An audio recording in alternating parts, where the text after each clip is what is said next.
Bwana Yesu asifiwe. Nichukue nafasi hii kumshukuru Mungu kwa ajili ya kusanyiko hili ambalo ametuleta na kuweza kukusanyika. Na kabla sitasahau, sitafundisha kujitambua, ambayo nahitaji masaa matatu nimeshasema katibu wa elimu. Ila nimechukua zawadi hii nimenunuliwa kila mhitimu. Kwenye orodha hapa nimeona wako 17. Kama mmekosea aliyekosea atanunua vitabu vinavyokosekana. Kwa hiyo nimewanunulia vitabu 17 hapa.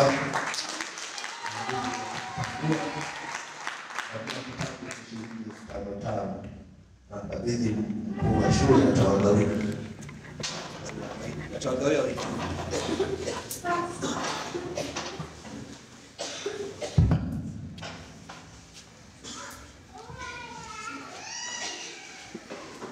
Ninachotamani kuongea siku ya leo hasa tunawaangalia wahitimu, sisi wengine tunawasindikiza tu siku ya leo. Na maana inasema hali ya dunia mnayoiendea. Hali ya dunia mnayoiendea. Unaweza kujiuliza kwamba kwani hatupo duniani?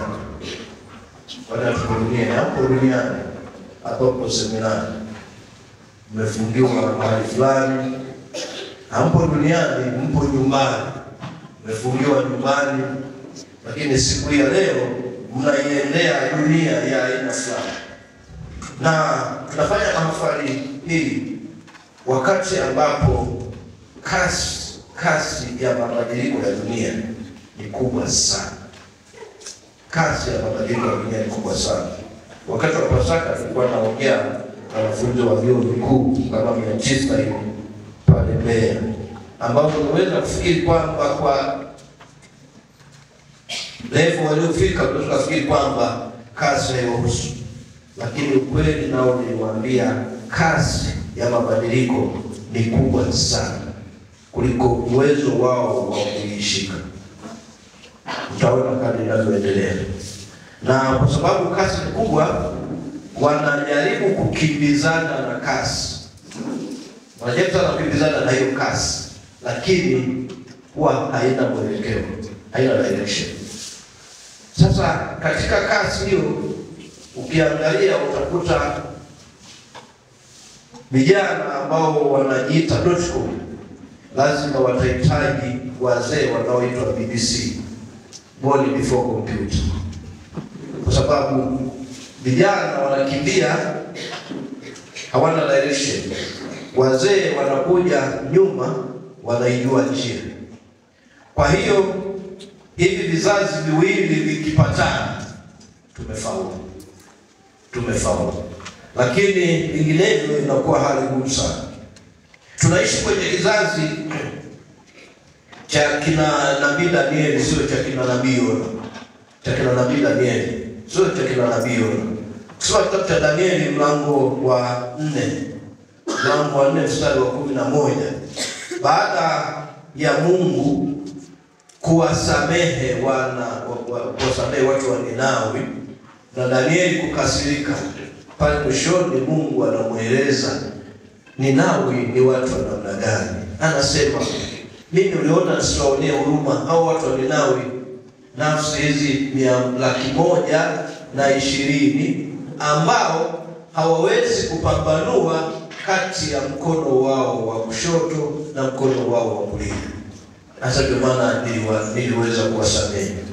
Lakini ukienda kwa Nabii Danieli mlango wa 12 mstari wa 4, yeye anaambiwa maneno ya unabii ayafunge hadi wakati ambao sasa unakuja, ambapo anasema hadi wakati wa mwisho, nyakati za mwisho ambazo ndio hizi tunazoishi sasa, ambazo anasema watu watakwenda mbio huko na huko. Ukienda mbio huko na huko, maana yake huna mwelekeo, huna direction. Na mwisho anasema na maarifa yataongezeka. Kama kuna kipindi ambacho tunaweza kushuhudia kuongezeka kwa maarifa, ni wakati huu. Na pia kama ni kipindi cha watu kukimbia huko na huko na kushangaa kwamba wanakosa mwelekeo, ni wakati huu. unaweza kunishangaa kwamba tumefika kwenye kipindi ambacho sasa hawa binadamu wanaokimbia sana wanashindwa kutofautisha hata kujua jinsi yao. Hajui jinsi ya gani. Kuna crisis ya identity kubwa sana duniani. Crisis ya utambulisho, ya kujitambua ni kubwa sana. Kwa sababu kama watu wangekuwa wanajitambua ni jinsi ya gani, wasingekuwa wanaoana watu wa jinsi moja. Lakini pia wasingekuwa wanafanya upasuaji wa kubadilisha jinsia zao. Kwa hiyo tuko kwenye hali kubwa ya mabadiliko. Kwa hiyo ni kasi kubwa. Na usije tukajidanganya tukafikiri kwamba hayo yako Ulaya. Yako hata kwetu. Kwa siri na kwa wazi yapo. Ni janga ambalo lipo. Lakini pia dunia hiyo mnayoiendea ina mabadiliko makubwa sana ya kiuchumi mno. Mabadiliko makubwa sana ya kiuchumi. Kama tungetaka kuanza kuzungumza hapo, kuna mambo kadhaa. Siku za karibuni tarehe 2 mwezi wa 4, jambo ambalo la karibuni kabisa, imetangazwa vita ya biashara, trade war duniani, ambapo rais wa Marekani ametangaza kuweka zile kodi za mataifa wanapopeleka au wanapochukua bidhaa. Na hiyo halijawa jambo dogo. Alipotangaza tu, wataalamu wa uchumi wanasema hisa duniani zilishuka kuliko wakati wa corona. Unaweza kujua kabisa nini kimetokea. Na kinachoendelea wanajua zaidi wafanyabiashara kuliko sisi. Lakini ninyi ndio mnaenda huko. Ndio mnaenda kukutana na hivyo. Lakini pia siku za karibuni kumekuwa na malalamiko yaliokuwepo na ambayo bado yapo, ni wenyeji kulalamika kwamba wageni wanachukua nafasi zetu za kila jambo. Wageni wanachukua nafasi zetu za kila jambo. Lakini mimi ambaye nazungumza sana habari za kujitambua na nguvu ya fikra, kuna dalili ya kwamba uwezo wetu wa kufikiri umekuwa mdogo. Yaani ni dalili. Kwa sababu baada ya kulalamika kuna kitu tunataka tufanye. Sasa yale malalamiko serikali iliyachukulia umaanani, ikaunda tume iliyoanza kazi Januari 5 na ilimaliza juzi tarehe 24, ikaja na matokeo yafuatayo. Ilithibitisha kwamba idara ya uhamiaji ilithibitisha kwamba iliwakamata wageni walio kinyume wanaofanya biashara isivyo halali 7,069. Lakini Kariakoo iligundua maduka ya wageni 75 yasiyo halali. Maduka 75. Halafu iliwakuta watu walioko kwenye ajira 152. Halafu katika jumla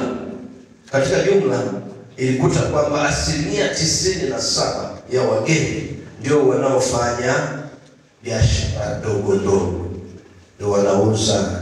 wanauza mitumba, wanauza vyombo vya ndani, wanauza simu, unakutana nao njiani. Sasa wakati hayo yanaendelea, yani jiulize, wakati sisi tunalalamika kwamba hayo yameingia, tunafanya nini? Utafiti unaonyesha kwamba wakati tunalalamika, tunachokifanya, vijana wetu wanacheza pool na kubeti. Alizungumza msaidizi wa sofu kwenye mahubiri. Wanacheza pool na kubeti. Kabisa. Cheza pool na kubeti. Wengine wanatembeza bidhaa, sisi tunabeti. Jioni tunalalamika. Ndio kinachoendelea. Lakini inapofika jioni, huyu ambaye unamlalamikia anahesabu fedha za mauzo, labda anakuja kuchukua na zile kukusanyia wewe kiulaini kwenye mashine ya kubeti. Sasa sina muda wa kueleza nini kinatokea kule. Lakini wakati hayo yanaendelea, vijana wangu mjue, kuna vijana wenzenu wanafanya kazi kwa bidii kweli. Wapo. Wanafanya kazi kwa bidii kweli, lakini wakipata fedha zote wanatugua. Ninyi mnaokaa maeneo haya, kuna watu wanakwenda kwenye machimbo ya viazi, kuna watu wanaenda kukusanya mbao, wanaenda kuchukua mbao. Maeneo uliyopita nini, unakuta wakishapata fedha zote wanajiingia ujanasa. Wanatoka kutoka vijijini huko walikokuwa wanakusanya fedha, wanakuja kijijini, wanakunywa pombe na anasa za zinaa na mengine yote. Halafu inapofika weekend imeisha, hana hata nauli ya kurudi kwenye kijiwe. Anampigia bosi, nitumie 10,000 nirudi kwenye kijiwe. Halafu tunalalamika. Sasa hao ndio tutakutana nao. Na wengine wanasikia tunawafahamu hata ndio tunajua. Sitaki kutaja vijiji ambavyo nalifahamu. Lakini pia wakati sisi tunalalamika, vijana wetu wanajiliwaza na pombe kali. Alikuwa ananisimulia mzazi mmoja juzi kwa uchungu sana. Kijana amepata shida ya ini, lakini anasema sababu pombe kali. Sasa mimi sio mnywaji wa pombe, kwa hiyo sijui. Lakini akaniambia kuna pombe yenye asilimia au kwa asilimia 40. Ni kweli? Asilimia 40 inauzwa shilingi 2,000. Ukinywa hiyo moja sawa sawa na aliyekunywa Safari Lager 6. Zipo na zimeletwa ili kutusaidia vijana kupoteza mwelekeo. Zipo, ni mkakati upo ni mkakati. Kwa hiyo jana kama unakwenda kwenye dunia utakutana na watu namna hiyo, unafikiri ni maisha, kumbe ni msiba. Na kwa bahati mbaya huyo aliyekuwa anazungumza mtoto namfahamu. Lakini ni majonzi makubwa sana. Lakini mama mmoja alinisimulia kwamba kuna vijana wawili anaowafahamu wamekufa kwa sababu ya tatizo la tumbo, lakini shida hapo kwenye pombe. Wenyewe wanasema wanajiliwaza kwa sababu maisha ni magumu badala ya kutatua tatizo. Lakini pia anasema wengine wanasema hatuna, imeshazungumzwa sana, lakini limeleta shida na majanga kwa watu wengi. Dunia hii pia mnayoiendea imebadilika sana kiteknolojia sana. Yaani hata kama mnajiita .com, teknolojia, mabadiliko ya teknolojia, kasi na kwenda nayo, .com imeacha nyuma. Nani amewahi kuingia kwenye kompyuta halafu akaulizwa, sema wewe ni mtu au ni robot? Nani amewahi kuulizwa kwenye kompyuta? Nani amewahi kuulizwa?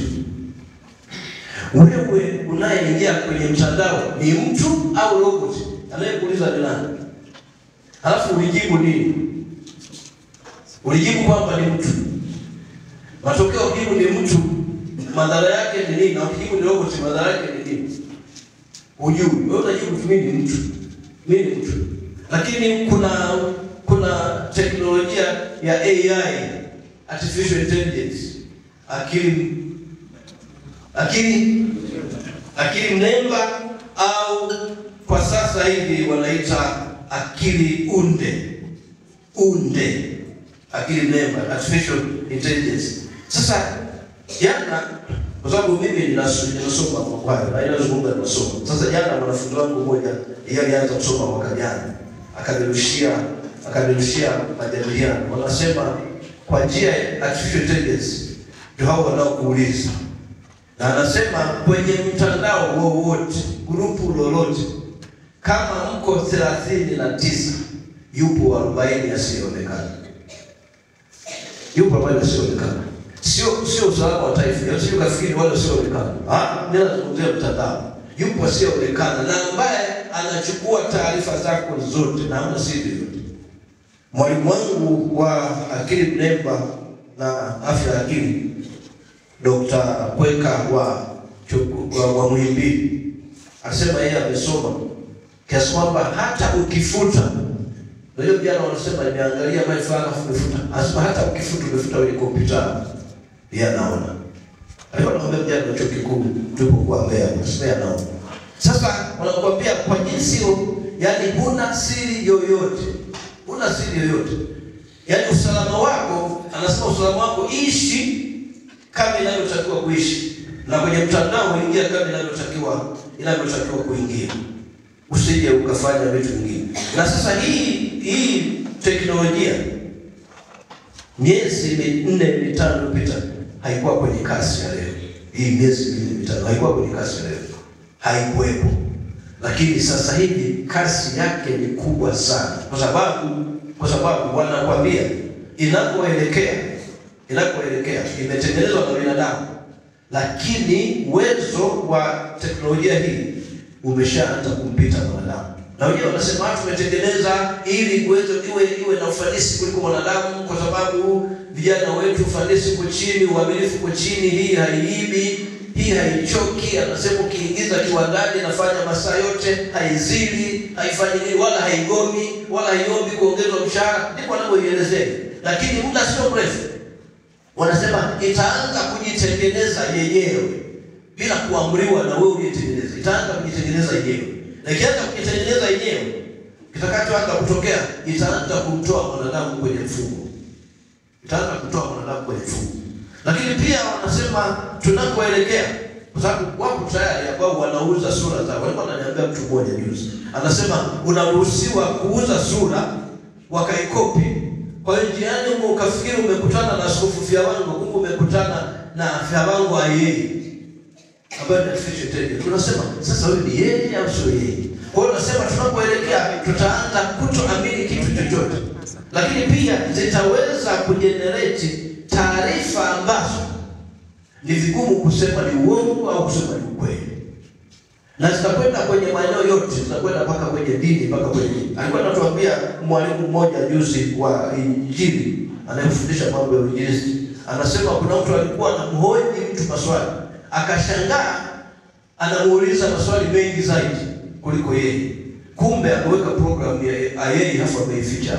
Inamwambia muulize swali.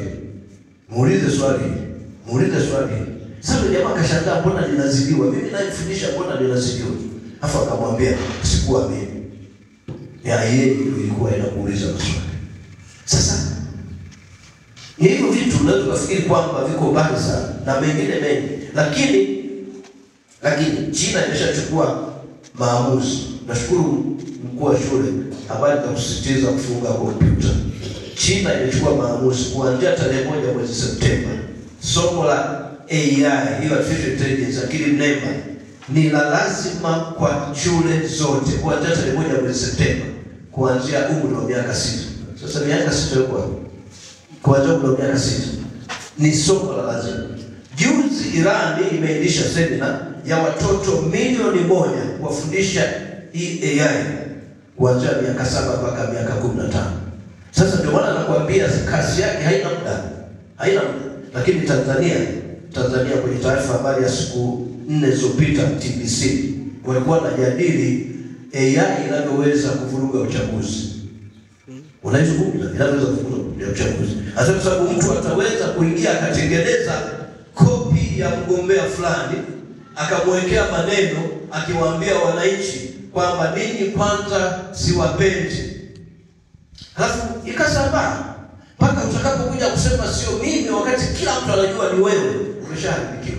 Sasa hayo ni maendeleo ambayo mimi nawaambia hata ninyi mnaokwenda huko. Hii kasi yake sio nyepesi. Sasa kama kasi yake sio nyepesi, tunatakiwa kuona unafanya nini. Lakini nitaweka mambo hapo mbele. Kwa maana yake unaporudi nyumbani, unajua ugomvi wa watoto na wazazi unaanzia kwenye simu. Leo wengi tunasikia ugomvi kwenye simu. Hata ukisikia wanasema wewe ni BBC, unajua wamesema wewe born before computer ujue simu. Ndugu zangu, simu inatakiwa itawaliwe, sio kutawala. Sasa tatizo letu walio wengi, simu inawatawala. Wamekuwa watumwa wa simu kabisa.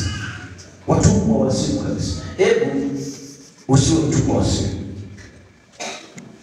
Lakini mnaenda kwenye dunia ambayo inaelezewa kwamba kuna ugonjwa, afya ya akili. Sasa yupo hapa mtaalamu wa mambo haya, afya ya akili. kwamba kuna afya ya akili. Mimi ni mwanafunzi wa afya ya akili. Na kwa nini mwanafunzi? Niliposikiliza hotuba ya mkaguzi mkuu wa serikali, mdhibiti wa hesabu za serikali CAG, kwenye taarifa yake ya mwaka 2023-24 aliposema wakikusanyika watu 5 kazini, mahali pa kazi, mmoja ni mgonjwa ana tatizo la afya ya akili, ilinishtua sana. Tukija kwenye gari tulikuwa 4, tulikuwa mimi, katibu mkuu, dereva, mke wa katibu mkuu. Tukasema akiongezeka mmoja tu hapa, tayari kuna mmoja ana shida ya afya ya akili. Akiongezeka mmoja tu. Kwa hiyo ilinitisha, ikabidi nianze kusoma. Kwa nini naendelea kusoma? Naendelea kusoma kwamba kuna tatizo. Sasa ili uzungumze juu ya afya ya akili, tutasema kifupi tu, wataalamu wa akili wanajua. Mwanadamu ana akili za aina 4. Kwa kufuatana na wanasaikolojia, ana akili za aina 4. Kwa nini nazitaja? Ili ninyi vijana wangu mkajue mnaweka nguvu wapi. Kama wengine haitatusaidia, ninyi itawasaidia. Mwanadamu ana akili za aina 4. Aina ya kwanza inaitwa kiasi cha akili. Kwa Kiingereza inaitwa intelligence quotient, IQ. Utasikia kwamba huyo IQ ni kubwa sana na inapimwa kwa jinsi ambavyo mtu unasoma na kufahamu mambo mengine. IQ. Hiyo ni aina moja ya akili. Hii sana ipata kwenye shule, genius. IQ yake ni kubwa sana, genius. Lakini aina ya pili, sasa tutaona zinavyokuja kutofautiana mpaka tunazungumzia afya ya akili. Aina ya pili inaitwa kiwango cha hisia. Hii inaitwa EQ, emotional quotient. EQ. Hiki ni kipimo cha uwezo wako wa kudumisha amani na wengine, kuwa na muda na wengine, kuwajibika, kuwa mwaminifu, kuheshimu mipaka yako, kuwa mnyenyekevu, kujali na kufanya hivyo. Kwa mtu anayefanya hayo, maana yake yeye kiwango chake cha hisia kipo juu. Hiyo ndio EQ. Lakini aina ya tatu inaitwa kiwango cha jamii, social quotient, ambayo ni SQ. Hiki kipimo kinachoweka mtandao wa marafiki, kudumisha marafiki wa muda mrefu na vitu vinavyofanana hivyo. Sasa hao watu wenye IQ kubwa akikosa hizi mbili, yani kuna mambo alizungumza msaidizi wa askofu pale asubuhi, sitaki kuyarudia, lakini tunaweza kusema ndio amesema hata katibu wa elimu, ndio huyo anaenda kwa baba anasema nipe hela. Maana nijue kwamba huyo hayo mambo mawili hayapo. Nipe hela. Alafu kwenye mahusiano ni sifuri. Zamani walikuwa wanasema majiniasi wanaitwa antisocial. Ndio hiyo antisocial. Yaani yeye mkienda kwenye harusi haendi. Lakini ana akili kubwa kweli. Sasa kikikosekana hizo nyingine hizo ni tatizo. Kwenye mahusiano anataka kuoa, anasema wewe nataka kukuoa.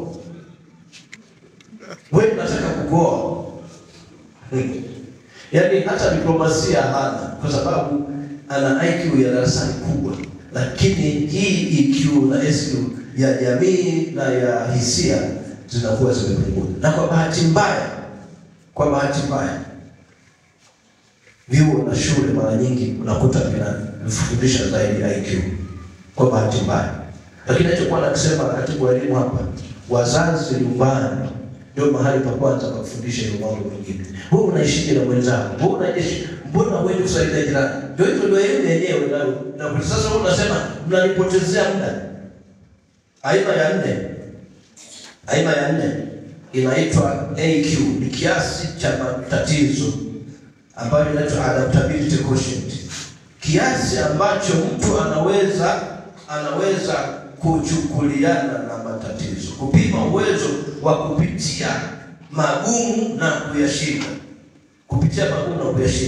Na ndio maana wakati mwingine tunasaidiwa na majirani. Kama mtu amefiwa, tunaenda kumfariji, tunamsaidia. Hii AQ kipawa, inabeba kipawa. Sasa hizi zikikosekana, na inapokuja kutokea mtu anajikita sana kujifungia. Kwa mfano, wewe unasafiri, ukisafiri uongee na mtu kabisa, toka Mbeya mpaka Dar es Salaam, wewe unasema ninaongea, kumbe unaongea na mtandao. Unaongea na mtandao. Ukipata shida, tunaenda unaweka movie ile tunasema movie ndio zinakufariji. Ni rahisi sana kuingia kwenye tatizo. Ni rahisi sana. Kwa sababu tumehama. Kwa hiyo vijana muweze kubalance. Na kwa bahati mbaya mwalimu wangu wa afya ya akili huyo utakweka anashangaza. Ukienda kwenye mtandao utaona. Anashangaza, anasema 80% ya tatizo la afya ya akili linatokana na tabia. 80% linatokana na tabia. Anatoa mfano. Anasema mtu anapata msongo wa mawazo. Nini? Amefanya kitu kisichokuwa cha kawaida. Alitoa mfano na mkubwa kwenye semina. Alitoa mfano kwamba binti mmoja alikuwa anachezea simu. Halafu tena ni mwana fellowship. Sasa alikuwa na picha zake zisizo na maadili. Halafu zikachoropoka zikaingia kwenye group la fellowship. Halafu na mama yuko kwenye fellowship. Sasa ndio anafikiri kwamba akifuta, anafikiri akifuta, amefuta na ukule. Sasa amefikia mahali anagundua kwamba wameshagundua kwamba anaangalia picha za uchi. Na anafanya nini? Anasema amepata shida, anaenda kutafuta msaada wa saikolojia. Sasa kwamba ninafanya nini? Kwa hiyo ni tabia. Kama sijajiingiza wala sijajiingiza kwenye hilo tatizo. Lakini anatoa mfano mwingine kwamba tabia sio lazima iwe ya kwako. Inaweza kuwa ya mtu mwingine. Sababu mama mmoja anasema alikuwa anachezea simu ya kijana wake, kagundua shoga. Kachanganyikiwa, tayari kaanza kupata matatizo. Anapata msongo. Sasa tabia ya mtu mwingine na ya kwetu. Lakini kinachoongoza ni hii kuacha kuwa na wengine. Na kwenye hizi nyingine zinahusu kwenda ibada, zinaingia hapo, kufanya biashara nyingine zinaingia hapo. Lakini pia ikihama huko, mnaingia kwenye kipindi kimoja kinaitwa utumwa wa uhuru. Utumwa wa uhuru. Kumbe unaweza kuwa uhuru afu ukawa utumwa wa uhuru. Utumwa wa uhuru. Utumwa wa uhuru ni pale ambapo unapata uhuru, halafu uhuru unakuzidi. Sasa hivi hapa nimesema nini? Mnaingia kwenye dunia mnayoelekea. Nasema hamkuwepo duniani. Sasa mnakwenda duniani. Hamkuwepo duniani. Mlikuwepo shuleni, mlikuwepo na wazazi. Unaondoka sasa hivi unakwenda chuo kikuu. Nilitoa semina ya kujiandaa kwenda chuo kikuu mwaka mmoja pale Morogoro. Sasa nikawa nimeeleza uhuru unaokwenda kukutana nao. Mwanafunzi mmoja amefika chuoni. Anasema alifikia kwenye hostel wanalala watu 4. Anasema usiku amelala akahisi kuna tetemeko. Sasa akimbie, anagundua kwamba wenzake wote 4 wanapati. Wameingiza mapati ndani. Anasema alihama, alikimbia. Akaenda kutafuta chumba cha kupanga mahali. Mzazi akamuuliza, "Mimi nilipa hostel, kwa nini umehama?" Anasema niliyoyakuta sio yale niliyojifunza. Akasema namshukuru Mungu kwamba niliandaliwa. Aliniambia sasa ni uhuru. Kwa sababu uhuru unaokutana nao huko, hakuna mzazi wa kukuuliza kama umeenda chuoni. Hakuna mwalimu wa kukuuliza kama uko chuoni. Na uhuru ukizidi unaanza kukumbuka hata sauti ya mzazi inayosema, "Wewe bado unachelewa kurudi." Hapo haipo. Unaanza kukumbuka hata sauti ya mwalimu wa taaluma. Anasema, "Wewe fulani." Unakuta haipo. Tayari ni mtu. Kwa hiyo usipojitambua ulimwengu unaoingia, spidi yake inakuchakaza. Kabisa. Spidi yake inakuchakaza. Kwa lazima ujitambue kwamba unaingia kwenye ulimwengu wa namna gani. Ulimwengu wa namna gani? Ni ulimwengu ulioharibika. Amesema mzee pale. Nimefurahi sana ile sentence. Anasema the world is very genius to you. Yaani umeandaa makuisha hivi unawasubiri. Sasa wewe uliyelelewa hapa Yaani ukifika kule una bounce. Unataka unadunda, lakini ukijitambua kwa unaenda kwenye dunia namna gani. Lakini kuna wengine, kuna mzazi mmoja alilia kweli. Ameondoka na kwenda kuhudhuria mahafali ya wanawake aliyemaliza miaka 3 chuo kikuu. Anafika pale anatafuta ili amletee zawadi, anakuta haipo. Anauliza mwenzake, anasema jamani fulani kwa hapa, anasema mbona sisi hatujawahi kumwona. Akaenda kwenye ofisi ya chuo kuulizia habari za mtoto wake. Mtoto wako aliacha shule muhula wa 2. Anasema mbona nimekuwa ninamuingizia ada mihula yote mpaka miaka 3. Anaingiziwa ada kubebo mtaani. Anasema niingizie kwenye akaunti kwa sababu nasubiri control number. Kwa mzazi ameingiza. Ule mzazi aliondoka. Walibeba. Yaani huyu kosa ushirikiano kabisa na mwili. Kwa sababu hakuamini anachokisikia na hakuamini alichokiona kwenye ofisi ya chuo. Uhuru. Sasa mwende ukiwa mnajua mnakwenda wapi.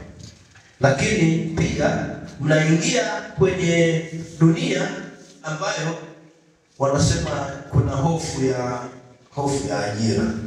Hofu ni kubwa sana kwa vijana. Hofu ya ajira. Nisema msaidizi wa askofu siku hiyo ameshangaa mtu amemaliza chuo, na mimi kwa kushangaa mtu amemaliza chuo. Mzazi anasema nimepoteza hela yangu, ada yangu, mtoto hajapata kazi. Nikasema mzazi haelewi. Hujapoteza hela. Alafu mtoto anasema mimi nimepoteza muda wangu, hujaelewa unachofanya. Serikali imekupa nyenzo. Amesema msaidizi wa askofu bwana. Eti mvua inanyesha, misitu ipo, alafu nasema mimi sioni cha kufanya. Sioni cha kufanya. Elimu unayo utakayoipata na uliyoipata ikuwezeshe kujiajiri, na ukiajiriwa, mimi ni mdau wa ujasiriamali. Ukiajiriwa usibaki kwenye ajira ya ujasiriamali. Kwa sababu utafiti ndio ufanya mimi duniani, sinaanza kuandika leo. Unasema katika watu masikini duniani ni wafanyakazi. Sisi tu wajiwezi ndio watu masikini duniani kuliko watu wengine wote. Kwa hiyo kama mwajiriwa hata fanya chochote cha ujasiriamali cha kujitegemea, amekwisha. Kwa sasa kama umekosa kazi, umekosa ajira, hujakosa kazi. Kwa sababu ajira ziko nyingi. Siku hizi ukifika mjini unakuta waendesha bodaboda, kuna graduate wengi tu, wana masters, lakini wanaenda kwa malengo kule. Wengine tangu ninawaona wanaanza wameshahama. Yaani unakuta ameandika kwenye bajaji yake, nikikua nitakuwa fuso. Yaani anaweka mafuta mengi kwenye bajaji mpaka inageuka inakuwa fuso. Hivi ndio anafanya. Anailisha ni mawazo. Yaani kichwani mwake kila anapokusanya hela anataka bajaji izae fuso. Kuna wengine nimeona anaanza na taxi, saizi ana haisi. Lakini anakuambia nikikua kutoka haisi nataka costa. Hiyo ananiambia wazi kabisa. Anasema hii haisi nataka iwe costa. Hii kwa sababu anajua anachokifanya. Sasa kwa sababu hiyo, ndugu zangu wazazi, kama tunaweza, hebu watoto hawa wapate kozi kadhaa. Tumezoea kozi za kompyuta pekee yake, kompyuta ni nzuri, lakini wengine waendelee hata miezi 3. Wakati huo ujuzi fulani na upende. Yaani hata kienda baadaye chuo kikuu ana ujuzi. Nenda kozi za siku. Sio hela nyingi, nenda siku. Ni mke wangu alisoma ni mwalimu. Lakini alisoma siku. Ndio alisoma siku.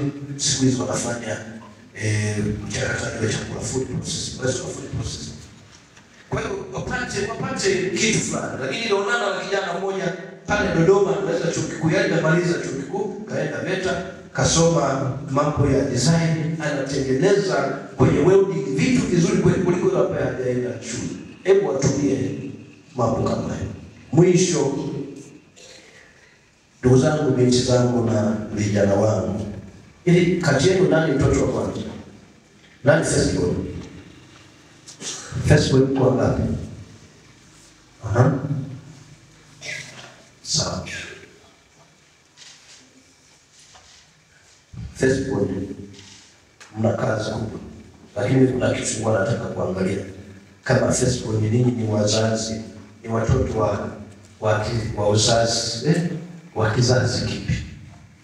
Wa kizazi utaniambia ndio anaweza kujua kwamba ni wa kizazi kipi? Na wa kizazi kipi? Na hicho kizazi kina changamoto gani? Maana kila kizazi kina changamoto zake. Na kifanye nini? Sasa mwisho, wewe niende kwa mwisho.